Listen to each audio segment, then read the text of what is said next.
Why did they always call her Mouse? The word cut across the dust and heat of forward operating base Condor like a familiar insult, barked by a sergeant who barely turned his head when he shouted it. She was already moving, already carrying 40 pounds of ammunition on her back. And yet to them, she was still just the ammo mule. Small, forgettable, replaceable. Emma Morgan adjusted her grip on the heavy straps digging into her shoulders. 5'4", 23 years old, hair pulled tight into regulation neatness. She looked comical next to men who outweighed her by 100 pounds. But there was nothing comical in her eyes. They stayed sharp, scanning, the way her grandfather had taught her, reading the angles of walls, the shadows, the movement of dust across the compound. The Afghan sun was merciless. The base itself felt like an afterthought scratched into the earth, HESCO barriers, prefab huts, sandbag towers. Beyond it, mountains rose jagged and pale, their ridgelines cutting against a sky so bright it seemed to hum. A helicopter thundered overhead, and for an instant Emma was back in Montana, a girl in the Bitterroot Mountains, the thrum of rotors mixing with the whip of cold wind against her face. She had been 13 then, following the steady figure of William Morgan, her grandfather, her teacher, her anchor. He had shown her how to read the trees to know where the wind was strongest, how to feel the rhythm of her own pulse in her fingertips, how to wait, patient, silent for the moment that mattered. Patience, Emmy. The difference between a good shot and a great one isn't skill. It's waiting for the world to breathe with you. The memory dissolved with the echo of an explosion, distant but close enough to remind her this was no training ground. She pushed forward, boots raising small clouds of dust until she reached the sergeant. The ammo pack dropped into place with a dull thud, and he gave her a curt nod before turning back to his men. No thanks. No acknowledgement. Just another errand run by the supply girl. Emma moved on toward the armory, her secret refuge. There, the heat broke into something almost tolerable. There, she could put her hands on the weapons she wasn't supposed to touch. The M110 sniper system especially. She studied its manual until the words imprinted themselves into her memory. She'd memorized specifications in the same way other soldiers memorized playlists. And when the range was empty, the armory master sometimes let her fire it. It wasn't about showing off. It was about being whole. That morning she thought the armory would be empty again.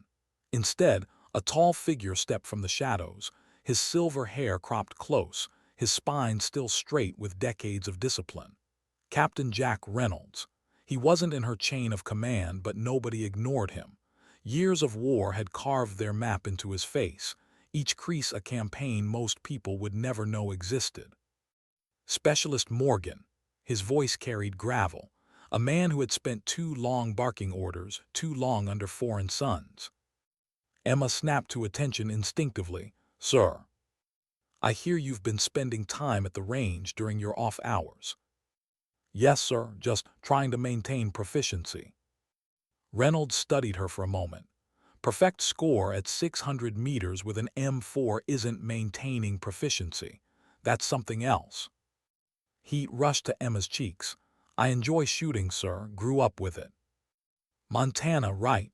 His tone suggested he already knew the answer. Your file says your grandfather raised you, William Morgan. Emma's eyes flickered.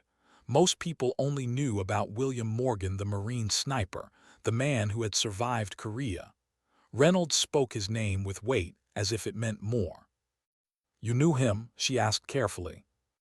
A pause, his jaw shifted as though weighing what to reveal. We crossed paths, a long time ago. Then he changed the subject. What do you think of tomorrow's op? The question startled her. Supply specialists didn't get asked for operational opinions. But Emma had studied every report she could get her hands on.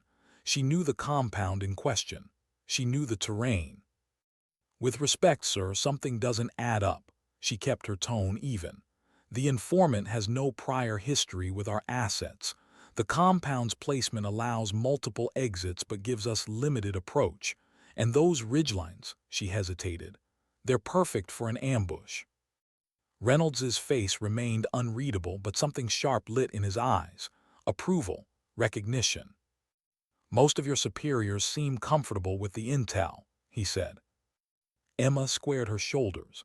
Most of my superiors haven't spent their lives studying firing positions, sir. Something like a smile ghosted his lips before it vanished again.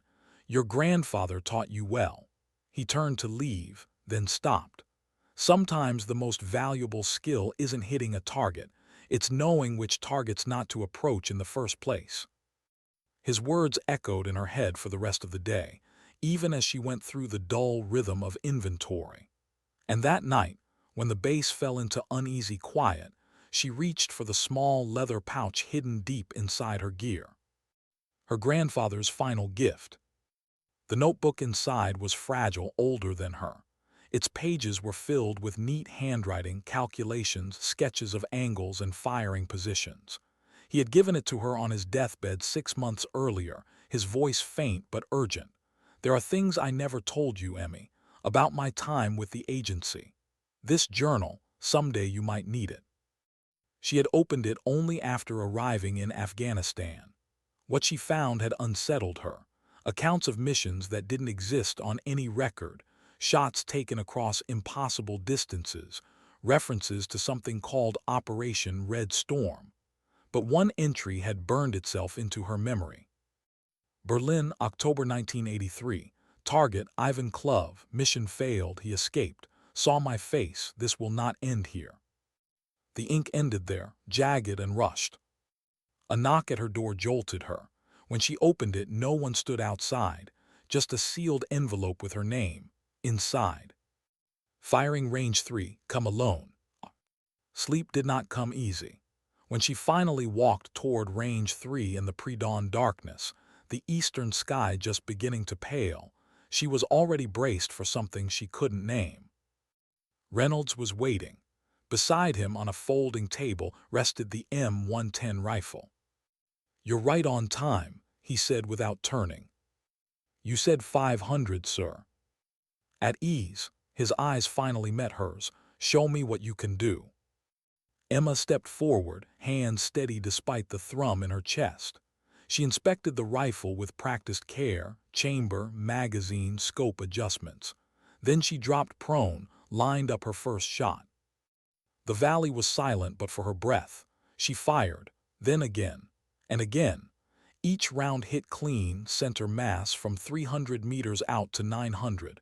She cleared the weapon and stood, waiting. Reynolds hadn't moved. His expression was unreadable, but his voice was quiet when he spoke. Your grandfather taught you more than hunting. He believed in being thorough, sir. Reynolds looked past her, toward the rising light edging the mountains. His voice dropped. William Morgan was one of the finest marksmen I ever knew, but more importantly, he understood something else. A shot isn't worth a damn without judgment. Then he motioned her toward a small tent at the range's edge. A map lay spread across a table.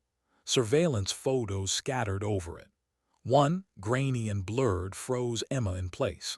A man moving through a mountain pass, his posture unmistakably military, his face half obscured but sharp in its bearing. We've identified him as Victor Klov, Reynolds said. Former Spetsnaz, freelance now, expert marksman, confirmed kills beyond 1,500 meters. Emma's stomach dropped. The name hit her like a blow. Klov, she whispered. Ivan Klov, the one my grandfather failed to eliminate in Berlin. Reynolds's gaze sharpened. The journal, he told you. Not everything, she admitted, but enough. Reynolds nodded slowly. Victor is his son, and he's here. Right when your SEALs are preparing for a high-value raid, you see the problem. Her throat was dry. You think it's a trap. I think there are no coincidences in this line of work, he said. Tomorrow, Lieutenant Hayes and his team walk into that valley, without a designated sniper to cover them. Their man was medevaced last week, and now, of all times, Victor Klov shows up. Emma stared at the rifle still warm from her hands. Sir, I'm not qualified. I'm not even in their unit. No, Reynolds said, but you might be the only one who can keep them alive. His words hung heavy in the early light. Somewhere in the mountains, a shadow waited. Somewhere, history was circling back. And Emma Morgan, Mule Mouse, the girl no one noticed, would soon have to decide whether she was ready to step into the role her grandfather had prepared her for. Why was everyone ignoring her at the briefing table? Emma stood at the back, her uniform neat, her expression composed, her presence barely acknowledged. The room hummed with energy, maps on walls, satellite feeds glowing. A cluster of elite operators gathered around Lieutenant Jason Hayes as he laid out tomorrow's plan. 8 SEALs, all confident, restless, hanging on their leader's words. Hayes had the swagger of a man who believed in invincibility. 32, 4 combat tour, a jawline made for recruiting posters. He carried himself like war was just another performance. Emma wasn't supposed to be here for the strategy. She was there to distribute specialized ammunition. But her eyes tracked every map, every ridgeline, every approach vector. The terrain screamed what her gut already knew. This wasn't clean. When the briefing ended, she stepped forward. The ammo case clacked onto the table, metal against wood. "Your specialized rounds, sir." Hayes barely glanced at her. "Thanks." Emma hesitated, then she spoke. "Lieutenant, I noticed something about the insertion route." She tapped the map with a finger. "This pass, high ground on both sides, clean lines of fire, if anyone was waiting." The room stilled. Several SEALs turned. Hayes's head snapped up, eyes narrowing. "Excuse me." Emma held his gaze, steady despite the burn rising in her chest. "It's a natural choke point. There are alternate approaches with better cover." Silence stretched. Hayes let it.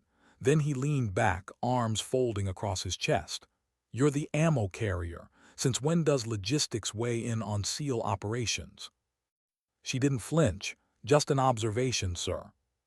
Something flickered in his jaw, anger, amusement, pride, she couldn't tell. He raised his voice, letting it carry. "Team, do we need a girl hauling bullets to tell us how to run an op?" Laughter rippled through the room. A few glanced at her, smirking. Others looked away, uncomfortable. Emma felt the sting but kept her face blank. Hayes leaned forward. "Stick to counting rounds, Mouse. Leave the fighting to those who qualify." Her pulse thudded in her ears, but she forced her body to remain still, her back straight, her voice level. "Understood, sir." She turned, walked out, each step measured. The silence that followed her out the door cut deeper than the insult. Outside, the air was sharp with dust and diesel. Captain Reynolds was waiting. He'd heard it. His eyes met hers, calm, unblinking. "He's going to get them killed," she said quietly. Reynolds nodded once. "Pride is a luxury combat leaders can't afford." He studied her. "So, what will you do?" Emma thought of her grandfather, of the journal, of the rifle waiting at observation post Charlie.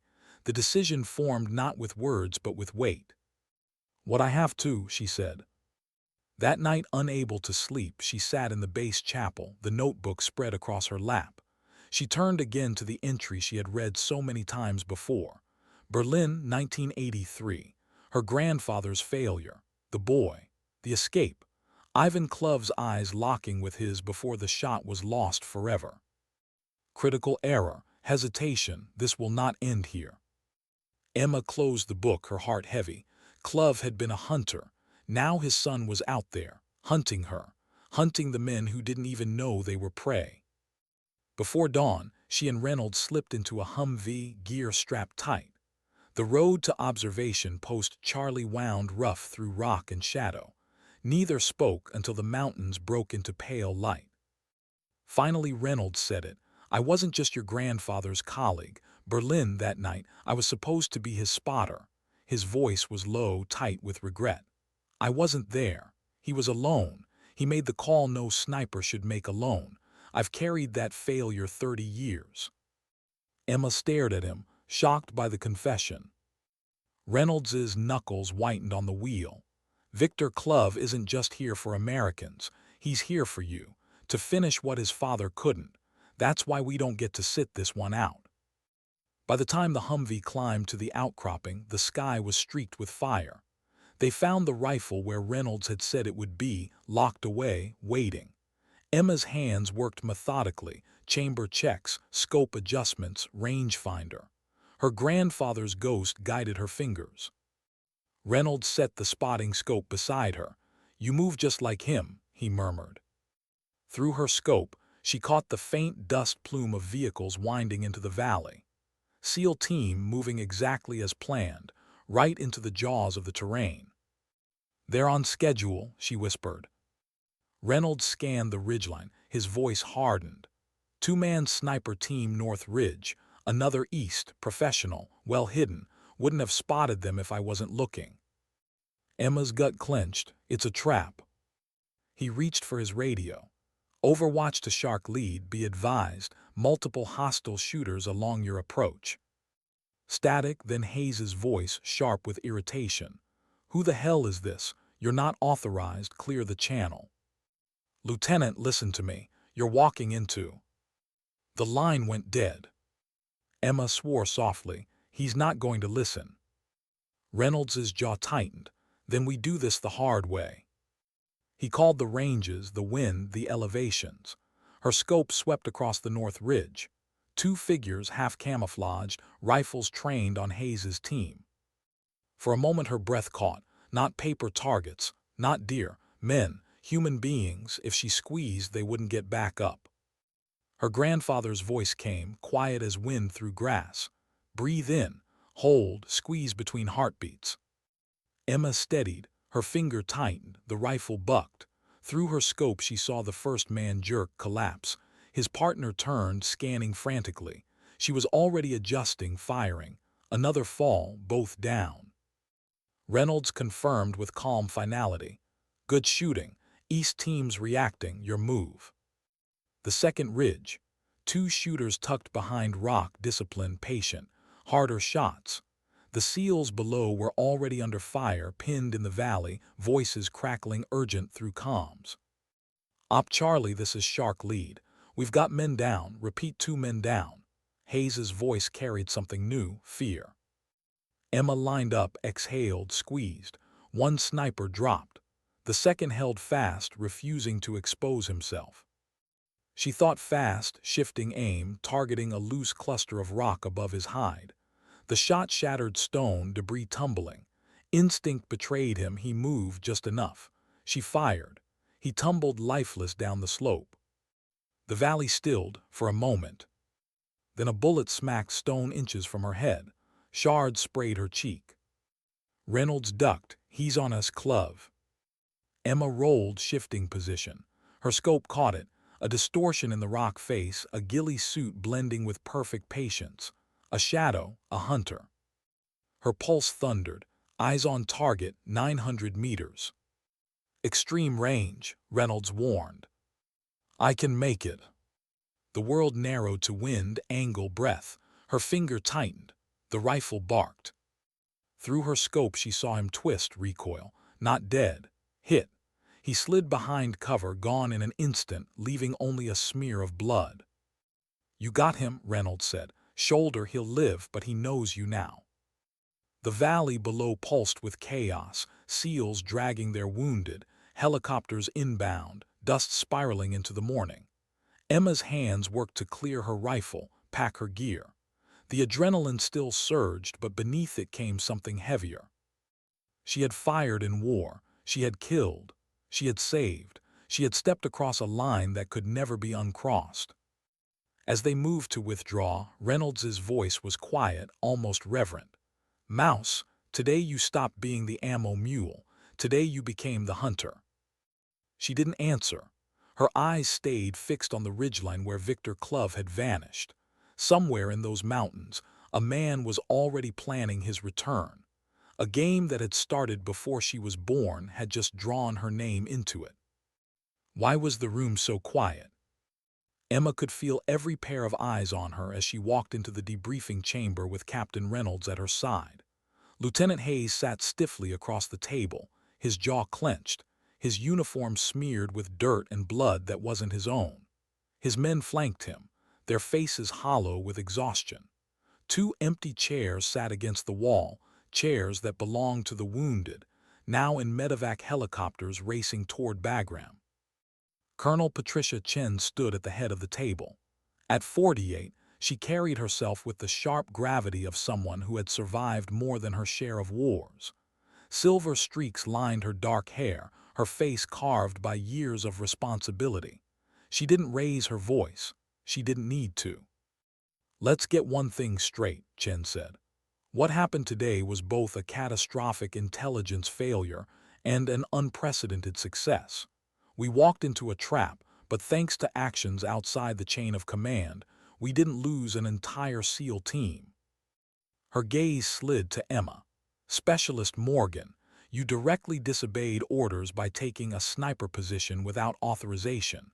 Under normal circumstances, that would mean court-martial." Emma kept her back straight, her expression still, even as her chest tightened. She had expected this moment. Chen let the silence hang, then she continued. "But these are not normal circumstances. Lieutenant Hayes has already confirmed your actions saved his team. 3 hostile snipers neutralized, a 4th wounded, and by all evidence that 4th was Victor Klov." A ripple moved through the room. Hayes shifted uncomfortably, then looked at Emma for the first time since the valley. The arrogance was gone from his eyes. In its place, something grudging, respect mixed with pride and something harder to name. "You were right," he admitted, his voice low. "About the ambush, if you and Captain Reynolds hadn't intervened." He didn't finish the sentence. He didn't have to. Chen tapped a file folder on the table. "Captain Reynolds has briefed me on your grandfather, William Morgan, Marine sniper, later agency operations. He also informed me of your connection to Ivan Klov." Her eyes narrowed, reading Emma like a dossier. "What I need to know now is this. How does a supply specialist with no formal sniper qualification outshoot trained killers at ranges exceeding 800 meters?" The silence pressed against Emma. She drew a breath, felt the weight of her grandfather's legacy settle on her chest like a stone, and spoke. "My grandfather raised me after my parents died. He taught me to shoot from the time I was 12, hunting first, later more. He trained me to read wind, distance, light. He kept records, every shot, every calculation. He said memory would fail, but notes wouldn't. He believed a rifle wasn't just a weapon, it was responsibility." Reynolds nodded, backing her quietly. "William Morgan was the best marksman I ever knew. Emma has his gift." Chen's eyes stayed on Emma. Gift or curse? Then she turned to Hayes. "Your assessment." Hayes's throat worked. His pride seemed to fight him before he finally spoke. "Exceptional. She held Overwatch under combat fire, eliminated threats my team couldn't even see, and wounded Klov. Most trained snipers wouldn't have managed half that under pressure." Chen absorbed his words, then gave her verdict.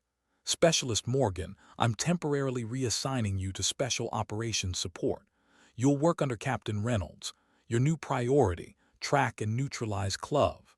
She raised a hand to silence the ripple of protest. "Highly irregular, yes, but so is having a Russian assassin with a generational vendetta operating in our AO." Emma's stomach turned. She nodded once, her voice steady. "Understood, ma'am." "Good," Chen said. "Then God help you, because if Klov wants you specifically, you're walking into the fire." The meeting dissolved. Soldiers shuffled out. Hayes lingered near the door, waiting. When Emma stepped into the corridor, he caught her eye. "I owe you an apology," he said stiffly. "I dismissed your warnings. It nearly cost my team everything." Emma gave a sharp nod. "Apology accepted." He studied her, unsettled. "Where did you learn to shoot like that? Your grandfather, sure, but what you did out there?" He shook his head. "That wasn't normal." Emma's voice was quiet, almost reflective. "My grandfather used to say shooting wasn't just about aim. It was patience, respect. When you pull a trigger, you make a choice that can't be undone." Something flickered in Hayes's expression. He didn't argue. He only nodded once and walked away, his steps heavy. That night when the noise of the base had dimmed and the adrenaline drained away, Emma sat alone in her quarters. Her rifle lay across her lap, cleaned and oiled, ready for the next fight. Her hands moved mechanically, but her mind was elsewhere. Faces, three of them. Men who had been alive, breathing, pulling triggers, and now were not. She had watched them drop through the scope, their bodies folding into the dust. Her grandfather had warned her. The cost wasn't in the act. It came later. She reached for his journal, turning pages worn by his hand. And there it was, buried between calculations and diagrams. There is a cost to what we do. Each shot taken exacts a price. You carry it forever. Some say you lose a piece of your soul each time. Maybe. But I know this. The day it stops weighing on you, you've lost more than your soul. Emma closed her eyes. The weight pressed deeper. She had crossed into that world now, and there was no way back. Sleep, when it came, was broken. Her dreams were filled with crosshairs and falling bodies, and a shadowy figure with Klov's face, watching her patient from some distant ridgeline. At dawn, the base throbbed with the roar of rotors. A Blackhawk touched down, dust spiraling. Emma stood in the doorway of the barracks, hair pulled tight, uniform crisp, trying to look steadier than she felt. Reynolds appeared beside her. "That's Mark Chen," he said, nodding toward the man stepping from the helicopter.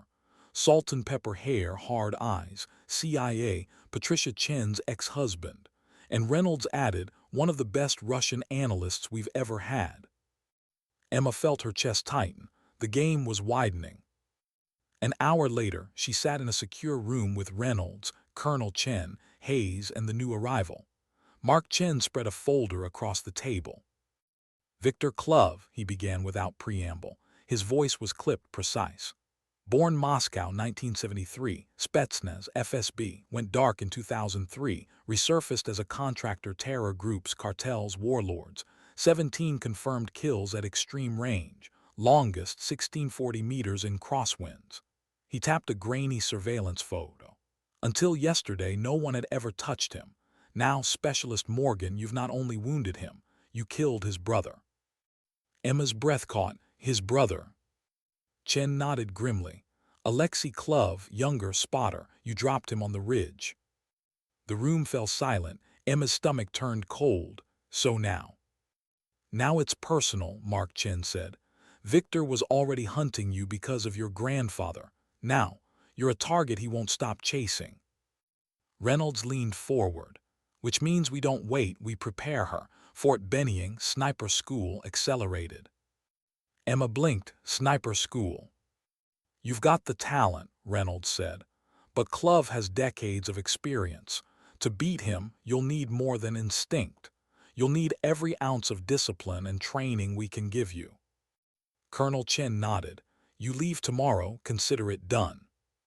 Emma sat back, her hands curling against her knees. Tomorrow, training, preparation, hunting a ghost in the mountains of Afghanistan. That night as she packed, Reynolds appeared at her door. His expression was grim. He handed her a photograph, old and creased. Emma stared. Her grandfather stood beside a man in uniform, and next to them, smiling, a young woman she recognized instantly from faded childhood pictures. "My mother," Emma whispered. Reynolds's voice was low. "Taken in Berlin, 1983. Klov's been tracking your family longer than you've been alive. This isn't just about your grandfather. It's about erasing the Morgan line completely." Emma's throat tightened. She had grown up believing her parents' deaths were an accident, a car crash. But now the shadows lengthened and questions she never wanted to ask burned in her chest. Was it an accident, or had Klov already reached for her once before? She folded the photo carefully, slid it into her pocket, and looked up at Reynolds. Her voice was steady, even as her heart shook. "Then I'll be ready, whatever it takes." Why was the crosshair shaking? Emma pressed her cheek harder against the stock, forcing herself to steady, to breathe. The Georgia heat wrapped around her like a suffocating blanket, sweat tracing down her spine. The range stretched out ahead, flat, open, punishing. Metal silhouettes shimmered in the distance, one at 300 meters, another at 8, and beyond that the ghost of a figure so far away it seemed impossible. Her rifle weighed heavy, but it wasn't the weapon making her hands tremble. It was the memory.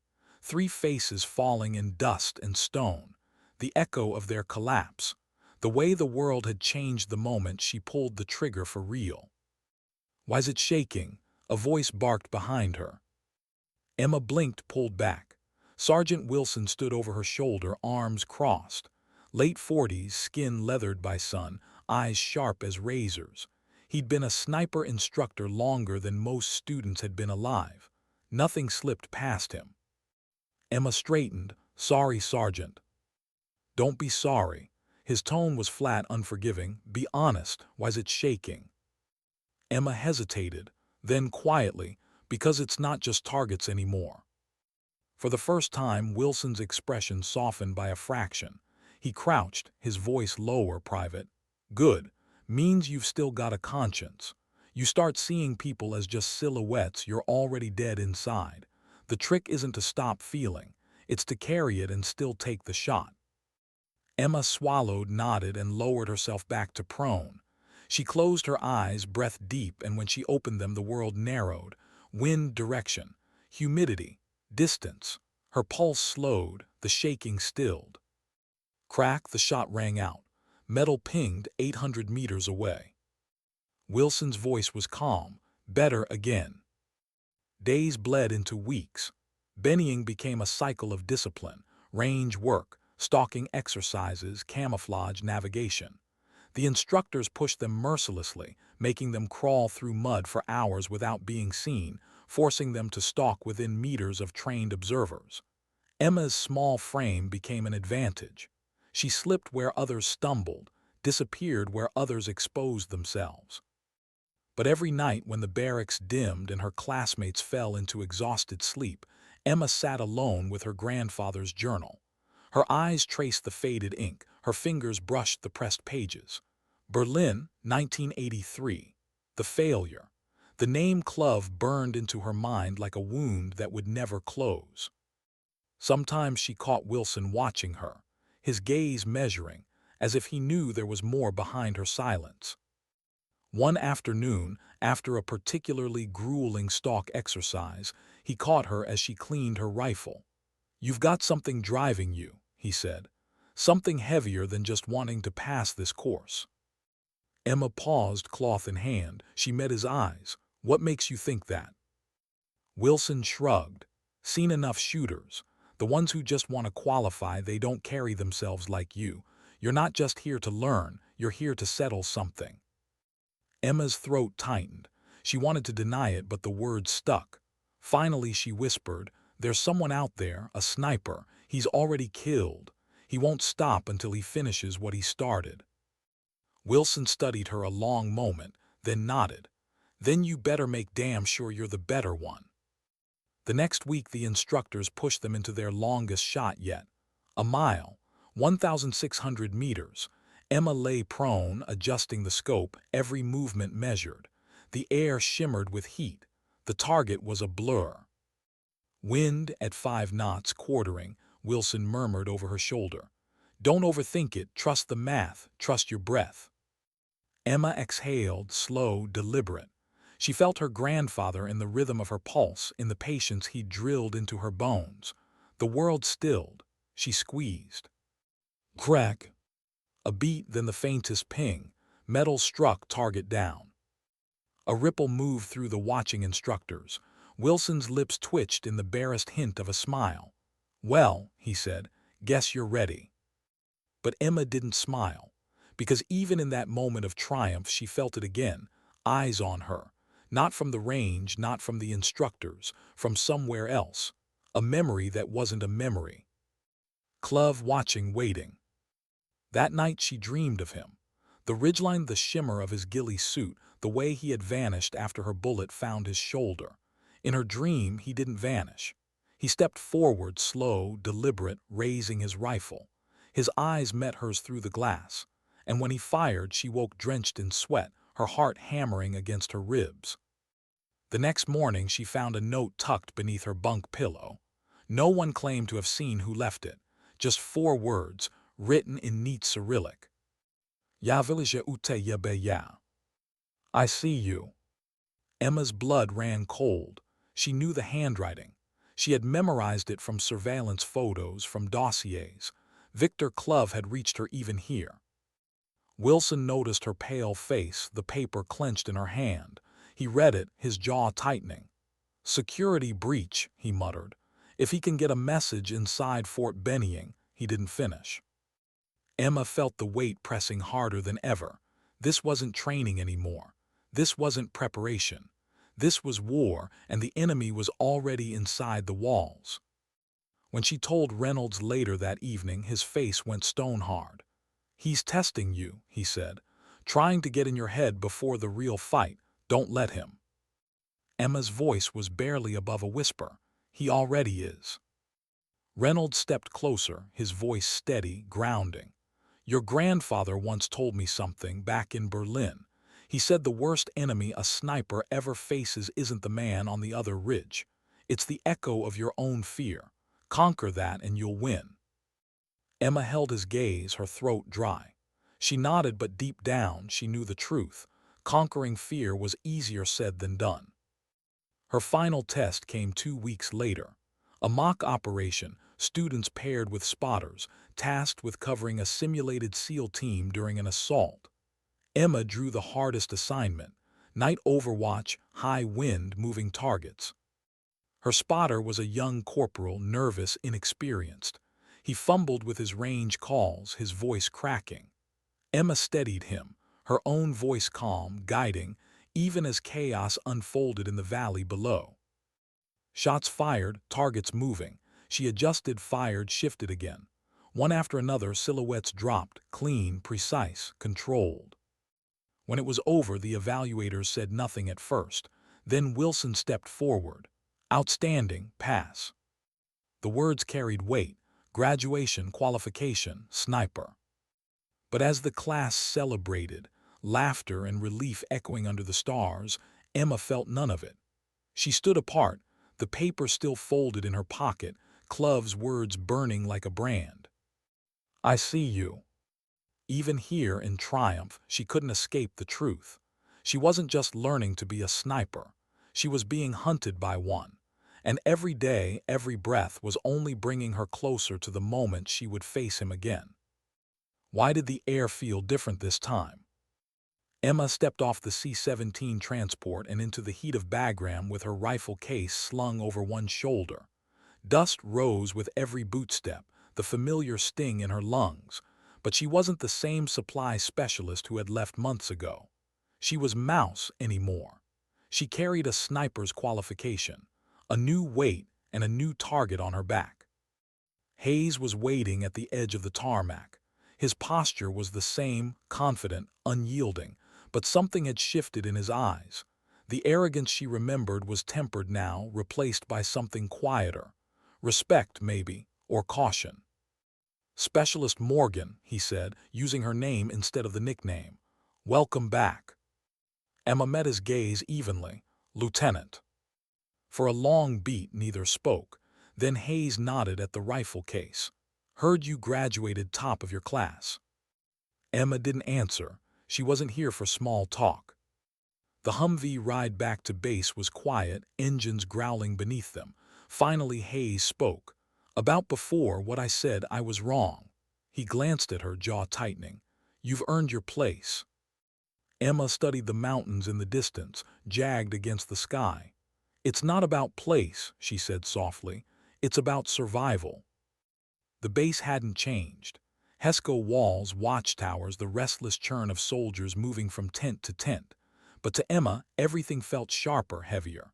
The sound of rotors overhead made her flinch. The smell of oil and cordite clung to her clothes. She walked past familiar faces and felt the weight of unfamiliar stares. Some looked at her with admiration, others with doubt, all with curiosity. That night Colonel Chen called her into the command tent.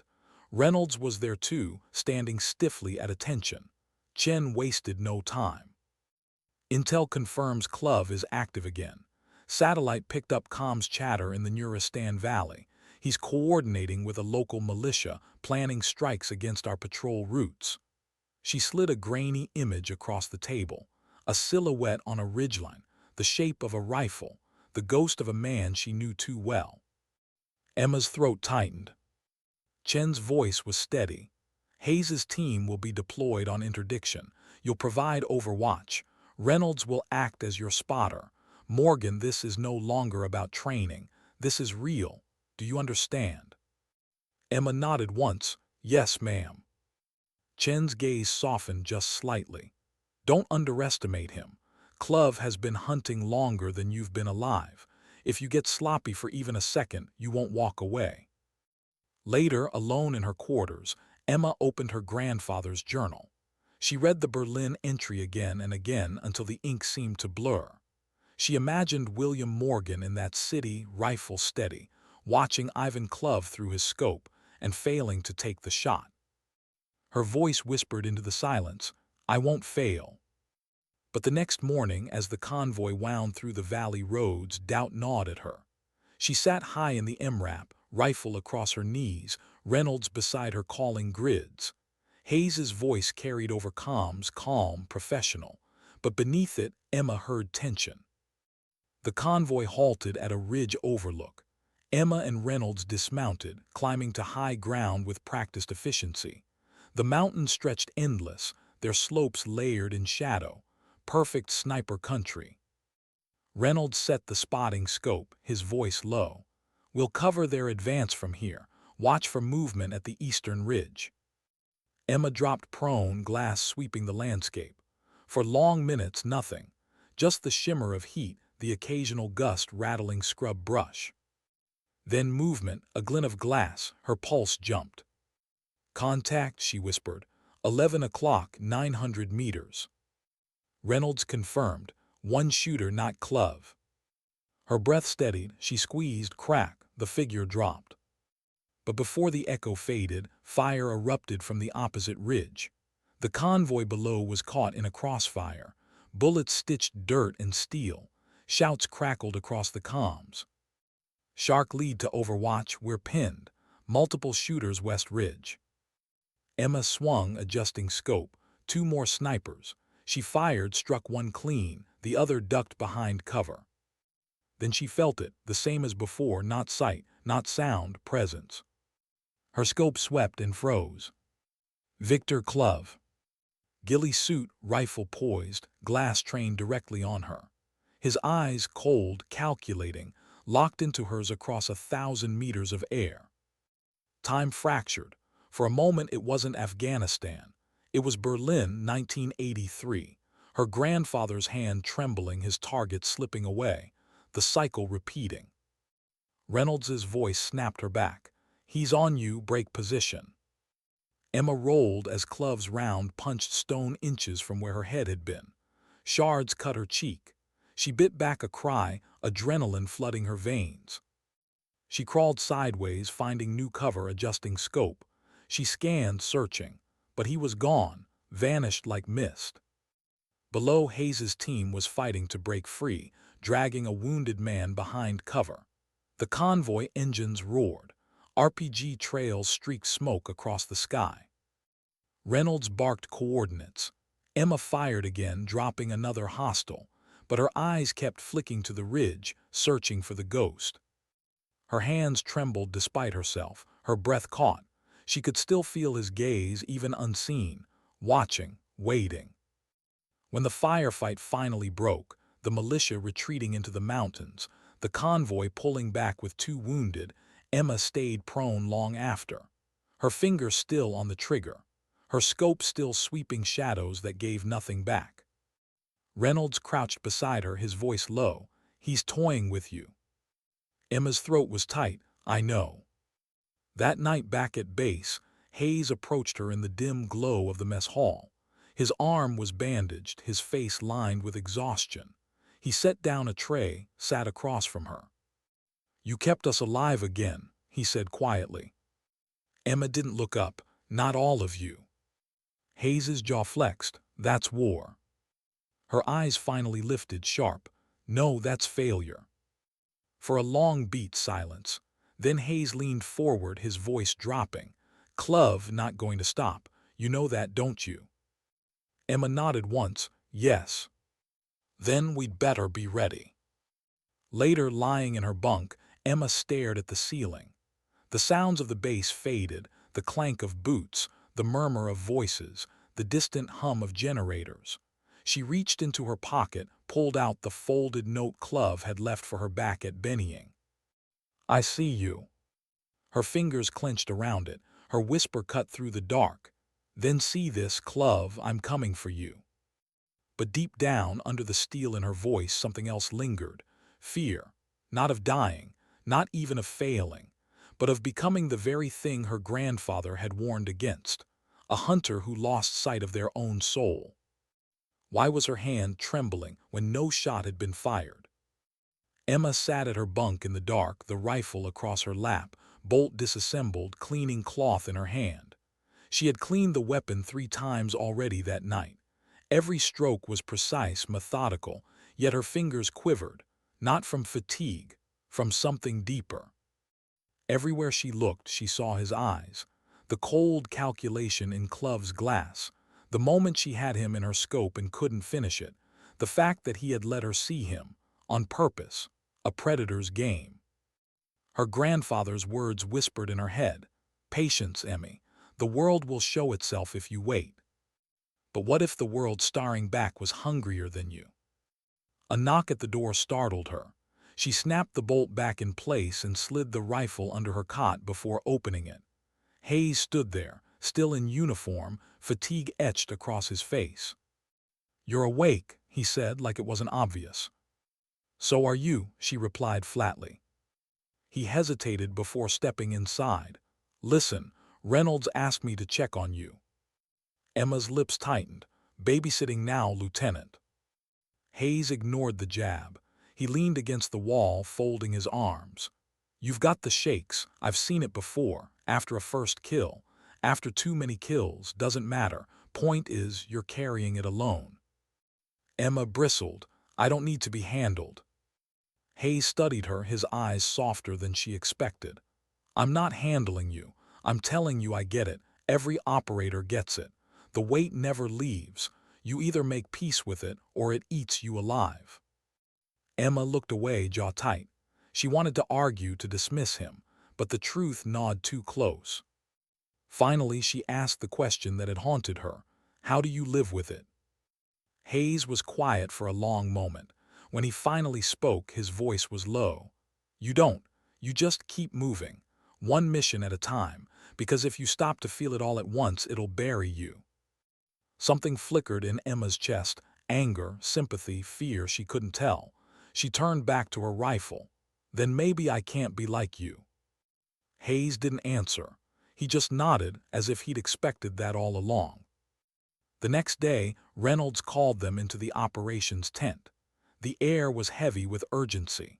Satellite imagery showed new militia positions forming in the mountains, too disciplined for local fighters. Klov's influence was all over it. "He's tightening the net," Reynolds said, pointing to the ridgelines. "He wants us funneled into his kill zone, and he's not just after the team anymore, he's after her." His eyes flicked to Emma. Chen's jaw set. "We can't afford to play defense. We hit him before he hits us." The plan was laid out. A raid on a supply cache rumored to be one of Klov's forward positions. Emma would provide long overwatch, Reynolds spotting, Hayes leading the team on the ground. Before they left, Reynolds pulled Emma aside. His voice was firm, almost fatherly. "Listen to me. Klov wants you to rush, to chase him. Don't. The first one to lose patience loses everything." Emma nodded, but inside, patience was already slipping like sand through her fingers. That night, as the convoy crawled toward the mountains, a message crackled over comms. Not standard chatter, a hijacked frequency. A man's voice, smooth accented, Russian. "Emmy Morgan," it said, calm as ice. "Little mouse with a big rifle." Emma's blood froze. Reynolds snapped upright. "Comms breach, kill that frequency." But the voice kept bleeding through. impossible to block. "I watched your grandfather, miss," Klov said, his tone mocking, intimate. His hands shook, his eyes begged. He died with regret knowing he had failed, and now you will do the same. Emma's hands clenched into fists. She wanted to answer, to scream into the radio, but Reynolds shook his head, warning. "Tomorrow," Klov's voice purred, "tomorrow we finish it." Then silence. The convoy pressed on, unease heavy as the night air. At the overwatch point, Emma set her rifle, eyes sweeping the valley. Hayes's team moved into position below, shadows against rock and sand. The mission unfolded with surgical precision, entry, breach, controlled detonations. But Emma's scope kept drifting, searching the ridgelines, waiting for him. And then she felt it, that prickle along her spine, the hunter's presence. Her glass swept, and there he was. Victor Klov, camouflage patient, rifle angled, not at the SEALs, at her. Her breath hitched, her finger hovered. She could end it here, she could fire. But then her eyes caught movement beside him. Another silhouette, smaller, a boy. No, a young fighter, maybe 16, carrying extra magazines, crouched as spotter. Her chest tightened. Her grandfather's journal flashed in her mind. A note scrawled in jagged ink. "Do not let them turn you into what you hunt." Her hands shook. She could hit Klov clean, but to do it she'd risk hitting the boy. Reynolds's voice was sharp in her ear. "Take the shot, Morgan." Emma froze. The world narrowed. Every choice burned. Kill Klov now, even if it meant killing a child, or hold fire and let him live. Her finger trembled on the trigger. Sweat stung her eyes. She couldn't breathe. In the valley, Hayes's voice barked over comms. "Overwatch, where's my cover?" Emma's chest burned. She couldn't, not like this. She pulled her finger away. And in that instant, Klov fired. The round screamed past her, grazing Reynolds's shoulder, spinning him sideways with a grunt of pain. Emma swung, firing back, but Klov had already vanished into the shadows, his spotter dragging him deeper into the rocks. Chaos erupted in the valley as the militia counterattacked. Emma forced herself back into the fight, dropping targets with mechanical precision. But her hands shook, her eyes burned. By the time the SEALs broke free and exfilled, Reynolds was bleeding, pale but conscious, his arm wrapped tight. Back at base, Hayes confronted her, fury in his eyes. "Why didn't you take the shot?" Emma's voice cracked. "There was a kid." Hayes's jaw worked. "And because of that kid, Klov walked. Reynolds almost died. Next time it won't be almost." Emma's voice rose, sharp, raw. "You think I'm going to put a bullet in a 16-year-old just to kill a man like him? That's not survival. That's murder." Hayes stepped closer, eyes burning. "War is murder, Morgan. Pretending it isn't gets people killed." Reynolds's voice cut through, weak but firm. "Enough." He sat propped on the cot, sweat beading on his forehead. His gaze met Emma's. "You made the harder choice, and you'll live with it, but don't let him make you doubt yourself. That's how he wins." Emma's chest heaved, her eyes burning. She wanted to believe Reynolds. She wanted to hold onto that last scrap of conscience. But in the silence that followed, Klov's words echoed like a wound. "Your grandfather failed, and so will you." Why couldn't she pull the trigger? Emma sat alone in the med tent, the smell of antiseptic sharp in the air, her hands still trembling from the last mission. Reynolds was across the room, arm wrapped in fresh bandages, pale but upright. He spoke with chin in clipped tones, his voice firm despite the pain. But Emma heard none of it. All she could hear was the shot she hadn't taken, the boy's face, Klov's escape, Reynolds's blood on the sand. Her grandfather's journal lay open on her lap. She stared at the inked words as if they could rewrite themselves. A sniper's burden is not the bullet you fire, but the ones you refuse. She whispered it aloud, voice breaking. "I refused, and it nearly cost him everything." Reynolds finished with chin and walked over. He lowered himself carefully into the chair beside her, his face drawn but steady. For a long time he said nothing. Then, "You did what your grandfather would have done," he murmured. Emma shook her head sharply. "No, he would have finished it. He wouldn't have hesitated." Reynolds's eyes narrowed. "You don't know that. I was there, Emma. Berlin. I saw him miss because he couldn't make peace with the cost. That's the weight he carried until the end. And now it's yours." Her throat tightened. "Then maybe I'm not cut out for this." Reynolds leaned closer, his voice firm. "Don't you dare say that. Klov wants you to believe that. He's inside your head feeding the doubt. If you break now, you give him everything." Emma's chest heaved. Her hands curled around the journal. "He's better than me." Reynolds's gaze hardened. "He's older than you, meaner, colder, but better. No, he's forgotten the one thing you still have." Emma's eyes flicked to him, searching. "What?" "Conscience," Reynolds said simply. "The moment you lose that, you're just another killer. He's already lost his soul. That's why he's dangerous. But it's also why you can beat him." Emma wanted to believe him. But the images pressed too hard. The boy, the blood, the way Klov had vanished with that mocking patience. 2 days later in the chow hall, Hayes sat across from her. No swagger this time, his plate untouched, his eyes weary. "You're not eating," he said. Emma looked down at her tray. "Neither are you." Hayes gave a dry huff, then his voice softened. "I chewed you out the other night too hard." Emma didn't look up. "You meant every word." "Yeah," Hayes admitted. "I did, but I was wrong about one thing." He leaned forward, his voice low. "Not about the danger. Klov will kill every one of us if he gets the chance. But about you. You're not weak. You're not a liability. You're carrying more weight than anyone here, and you're still standing."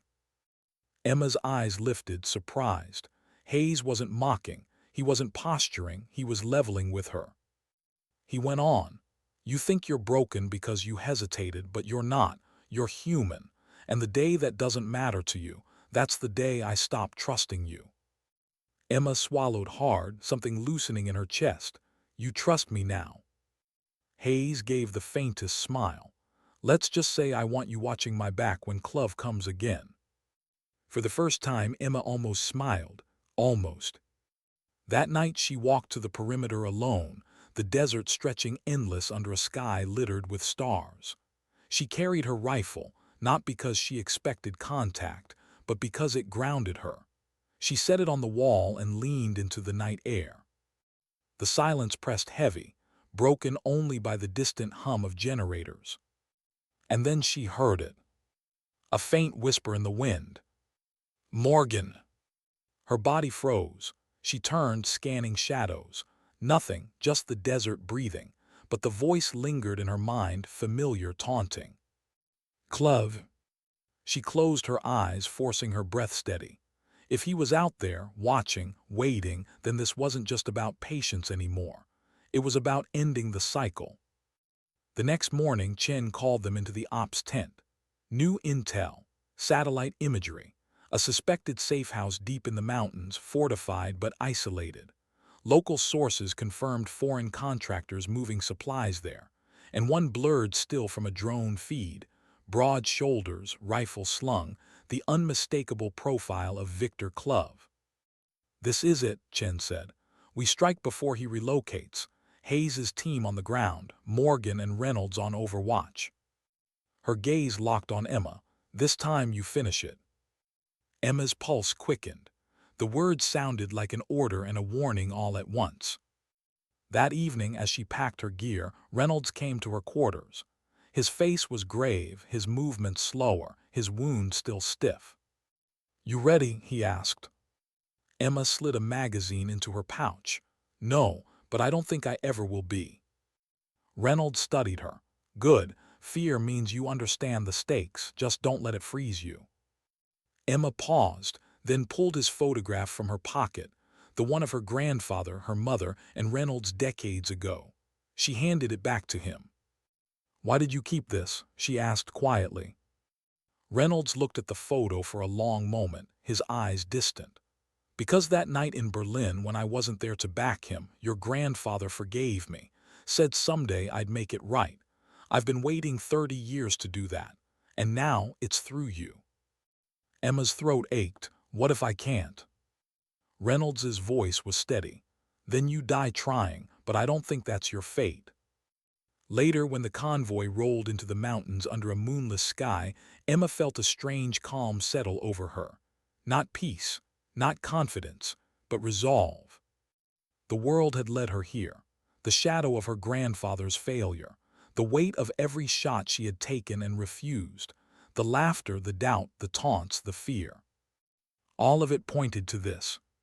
Somewhere out there in the black teeth of the mountains, Victor Klov was waiting. And this time, there would be no escape. Why did the mountains feel like they were holding their breath? The convoy shut down, lights a mile out, engines cooling in the silence. Night swallowed everything. Only the faint hiss of wind through stone broke the stillness. Emma dropped from the Humvee with Reynolds, rifle strapped across her chest, heart pounding in her throat. Hayes's team melted into the black, shadows vanishing into deeper shadow. Emma and Reynolds climbed the ridge, boots grinding against loose shale. Every step scraped louder in her head than it should. The moon had hidden itself, leaving only the stars, cold, sharp, endless. At the overwatch point, they dug in. Reynolds set the spotting scope. Emma unfolded her bipod glass, sweeping the valley. Below, the safe house crouched against the mountain like a scar, mud walls reinforced with steel, faint light spilling from narrow windows. Figures moved around it, armed, disciplined. And somewhere among them, she knew, was him. "Klov." Emma steadied her breath. She could almost feel him watching already, a pressure at the edge of sight, a hunter's awareness. Hayes's voice crackled soft over comms. "Team in position. Ready on your mark." Reynolds whispered beside her, "Not yet, wait for him to show." So they waited. Minutes stretched into hours, each heartbeat a drum. Emma's body stiffened against the ground, eyes unblinking through her scope. Then movement, a door opening, a figure stepping into the pale wash of starlight. Broad shoulders, rifle slung, calm, deliberate. Victor Klov. Emma's chest tightened. The air left her lungs. She tracked him, crosshairs steady on his chest. Reynolds murmured, "This is it." Her finger tightened, but then Klov stopped, turned. His head lifted, eyes sweeping the ridgeline as if he could see straight through the night and into her scope. He raised a hand. The militia fighters around the safe house shifted instantly, spreading, scanning, rifles ready. The trap snapped shut. Gunfire erupted. Hayes's team was pinned instantly, bullets sparking against rock. RPG trails cut through the dark. Voices shouted, urgent, panicked. Emma swung, fired, dropped one fighter, then another. Reynolds called ranges, adjusting. But her eyes kept dragging back to Klov, calm in the chaos, directing fire like a conductor. And then he moved, up the ridge toward her. Her pulse thundered, "He's coming for us." Reynolds's voice was hard, "Then make him regret it." Figures appeared on their flank, militia climbing fast. Emma fired, precise, mechanical, dropping targets one by one. But still they came. She reloaded, fired again, hands steady though her chest burned. Reynolds grunted, shifting. His wounded arm slowed him, his breath sharp with pain. He fired his sidearm into the dark, buying seconds. Then a round slammed into his side. He staggered, fell against the rocks with a cry. Emma spun toward him. "Reynolds." Blood soaked his uniform. He pressed a hand to it, teeth clenched. "Don't stop, keep shooting." "I can't." "Emmy," he rasped, his voice like gravel breaking. "Don't let him take this from you. Don't let him finish what he started." Her throat burned. She turned back to her scope, vision blurring. Through the glass, Klov emerged from the shadows, closer now, calm, patient. His rifle lifted, aimed directly at her. Time fractured. She saw her grandfather in Berlin, rifle trembling. She saw herself on the ridge weeks ago, finger frozen. She saw the boy spotter's face, too young, too human, every moment of hesitation crashing into her at once. And then Reynolds's voice, weak but steady. "Breathe, Emmy." She inhaled. The world narrowed, the stars faded, only crosshairs, wind, heartbeat. Klov's eye filled her scope, cold, certain. She squeezed. Crack. The shot split the night. For a heartbeat, silence. Then Klov jerked backward, rifle tumbling from his hands. His body folded into the rocks, motionless. Emma didn't breathe, didn't move. She waited for him to rise, for the trick, the taunt, the patience. But he didn't. Reynolds sagged beside her, his breath ragged. "You did it," he whispered. "You ended it." Emma's chest heaved. Her eyes burned. She kept her scope on Klov's still form, waiting for proof. When none came, her hand finally fell from the rifle. Below, Hayes's team surged, breaking through the militia, mopping up resistance. The valley slowly stilled. The echoes faded into silence. Emma crawled to Reynolds, pressing bandages against his wound, her hands slick with his blood. "Stay with me." His eyes locked on hers, faint but fierce. "You're not your grandfather's failure. You're his redemption." Tears blurred her vision. She nodded, clutching his hand as the medevac bird thundered toward them. Hours later, back at base, the reports flowed in. Victor Klov confirmed dead, his militia scattered, the cycle broken at last. But Emma felt no triumph, no victory, only the heavy weight of what it had taken. The faces of the fallen, the boy spotter who would never leave her mind, the choice that had defined her. That night she stood alone on the perimeter wall, rifle resting against her leg. The desert stretched silent, endless, the stars cold above. She whispered into the night, her voice steady but soft, "It's over." And in that silence she understood. War wasn't about glory. It wasn't about victories or kills. It was about choices. The ones you made, the ones you didn't, and the weight you carried for both. Her grandfather had carried his regret to the grave. She would carry hers into every dawn. But in the end, that was what it meant to be human, to feel the cost and still keep moving. She lifted her rifle, slung it across her shoulder, and turned back toward the base. Sometimes dignity doesn't speak, it simply acts. And Emma Morgan, once the ammo mule, now the sniper who ended a legacy of shadows, walked into the darkness knowing she had chosen to carry both her soul and her burden.